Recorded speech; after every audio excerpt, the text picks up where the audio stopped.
ফজরের আজান দিল, আমি ফজরের সময় উঠে গেলাম। ফজরের সময় উঠে আমি শাম দেশের মানুষদেরকে জিজ্ঞেস করতেছি, এ শোনো, আনা জিতু মিনাল মক্কা, আমি মক্কা থেকে আসছি, আমি এই দামেস্কে ব্যবসা করার জন্য আসছি, আমার নাম হলো আবু বকর। আমি আজকে রাত্রে একটা স্বপ্ন দেখেছি, তোমাদের এলাকায় কোনো বড় কোনো পাদ্রী আছে কিনা, তোমাদের ধর্মীয় কোনো গুরু আছে কিনা, যে কিনা আমার স্বপ্নের ব্যাখ্যাটা দিতে পারবে। শাম দেশের মানুষ বলে, আবু বকর আপনি এই দিক দিয়ে সোজা যাবেন, যে দেখবেন মরুভূমির ভিতরে একটা ঘরের মধ্যে আমাদের একজন পাদ্রী বসে আছে, সে মানুষের স্বপ্নের ব্যাখ্যা বলে দিতে পারে। মানুষ স্বপ্ন কি দেখে এই স্বপ্নের হুবাহু বর্ণনা ব্যাখ্যা তিনি বলে দিতে পারে। আবু বকর আপনি তার কাছে যান, গেলে আপনার স্বপ্নের ব্যাখ্যাটা আপনি জানতে পারবেন। সাইয়েদনা আবু বকর বলে, আমি আর দেরি করলাম না, সকালবেলা ঘুম থেকে উঠে আমি ওই খ্রিস্টান পাদ্রীর বাড়ির দিকে রওনা শুরু করলাম। আমি খ্রিস্টান পাদ্রীর বাড়িতে যাচ্ছি, এখনো তার বাড়ি পর্যন্ত পৌঁছাই নাই। দেখি খ্রিস্টান পাদ্রী তার ঘরের দরজায় বসে আছে। আমাকে দেখা খ্রিস্টান পাদ্রী বলেন, লাব্বাইক ওয়া সাদাইক, এ আবু বকর, আহলান ওয়া সাহলান, মারহাবান বিকুম। আবু বকর আপনি আমার বাড়িতে আসছেন, আমার জীবন ধন্য হয়ে গেছে। সাইয়েদনা আবু বকর বলে, এ পাদ্রী, আমার নাম যে আবু বকর আপনি কিভাবে জানেন? সুবহানাল্লাহ, আমার নাম যে আবু বকর আপনি কিভাবে জানেন? পাদ্রী বলে, আসেন আসেন, আপনি আমার ঘরে আসেন। সাইয়েদনা আবু বকর যে বসলেন, বসার পরে বলে, আবু বকর আপনার বাড়ি কোথায়? বলে, জিতু মিনাল মক্কা ইলা শাম, আমি মক্কা থেকে ব্যবসা করার জন্য শামে আসছি। আমি আসলে শামের অধিবাসী না, আমি হলাম মক্কার অধিবাসী। কিন্তু শোনেন, আজকে রাত্রে আমি একটা স্বপ্ন দেখেছি, স্বপ্ন দেখার পরে আমি আর ঘুমাইতে পারি না। পাদ্রী মুস্কি হেসে বলে, এ আবু বকর আপনি কি স্বপ্ন দেখেছেন বলেন? বলে, আজকে রাত্রে আমি যখন ঘুমাইছিলাম, দেখি আকাশের মধ্যে, মক্কার আকাশে বিশাল একটা চাঁদ উঠেছে। এই চাঁদ টুকরো টুকরো হয়ে মক্কার প্রতিটা ঘরের মধ্যে ছড়িয়ে পড়েছে। এই স্বপ্ন দেখার পরে আমি ঘুমিয়ে গেলাম। আবার হঠাৎ করে আমার ঘুম চলে আসলো, আবার দেখি ওই টুকরো টুকরো চাঁদটা আবার একত্রিত হয়ে আকাশের মধ্যে আলো দিচ্ছে। কিছুক্ষণ পরে ওই চাঁদ আস্তে আস্তে পুরো চাঁদ আমার ঘরের মধ্যে ঢুকে পড়েছে। পুরো চাঁদ আমার ঘরের মধ্যে ঢুকে পড়েছে।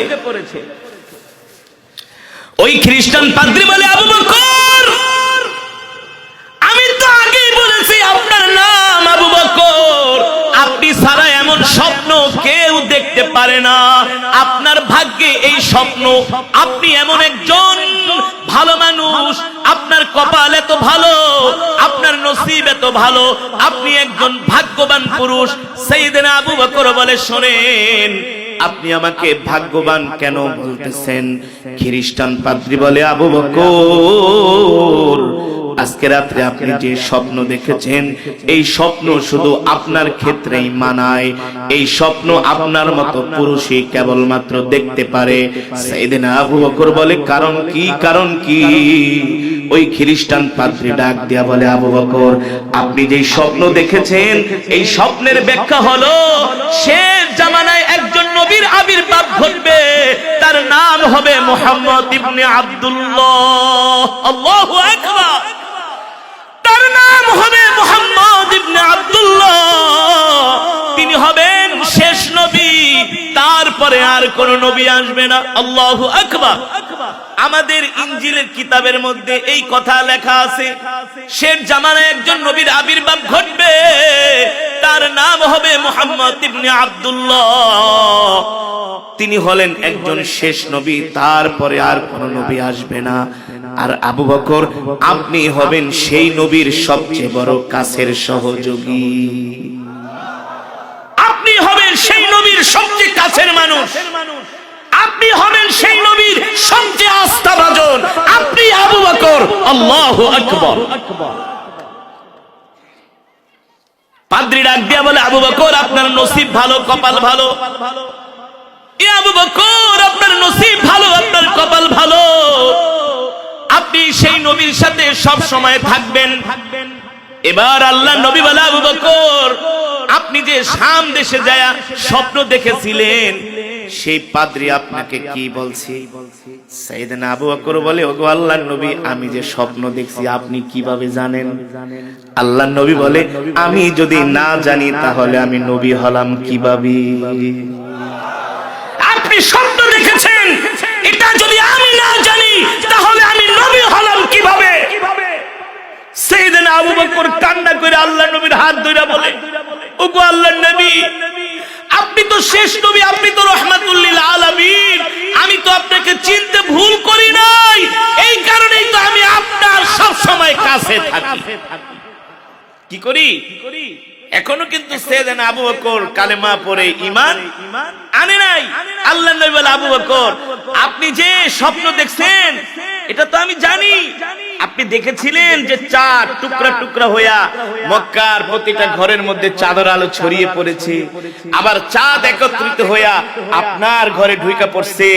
এর ব্যাখ্যা হলো আবু বকর ওই পাদ্রী না আপনাকে বলে দিয়েছে মক্কার ঘরে ইসলাম কিছু কিছু পৌঁছাবে, কিন্তু পুরা ইসলামটাই আবু বকরের ঘরে পৌঁছে যাবে। আল্লাহু আকবার।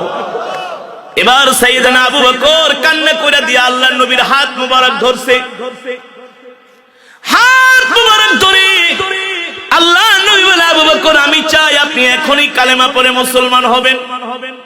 সুবহানাল্লাহ। এখনই কালেমা পড়ে সাইয়েদনা আবু বকর বলে, গো আল্লাহর নবী আপনি যে আল্লাহর পয়গম্বর, মক্কার কোন কাফেররা বিশ্বাস করুক না বিশ্বাস করুক, আপনি যে নবী এটা আমি স্বীকৃতি দিচ্ছি, আপনি আল্লাহর নবী, এর মধ্যে কোনো সন্দেহ নাই। সুবহানাল্লাহ। এবার আল্লাহর নবী সাইয়েদনা আবু বকরকে সাথে সাথে কালেমা পড়ায় মুসলমান বানায় দিলেন। সুবহানাল্লাহ। এই আবু বকর মুসলমান হয়ে যায়। সাইয়েদনা আবু বকর বলে, গো আল্লাহর নবী আমি যে মুসলমান হয়েছি এই কথা আমি আমার মাকে জানায় যাই, আমি আমার বাবাকে জানায় দিতে যাব, আমি আমার গোত্রের মানুষকে জানায় দিব। এই কথা বলে সাইয়েদনা আবু বকর বাড়ির দিকে দৌড় শুরু করছে। ওই যে কিছুক্ষণ আগে মক্কার যুবকেরা আল্লাহর নবীর নামে মিথ্যা নালিশ করছে যে এ আবু বকর আপনার নবী, নিজেকে নবী দাবি করে, মুহাম্মদ ইবনে আব্দুল্লাহ।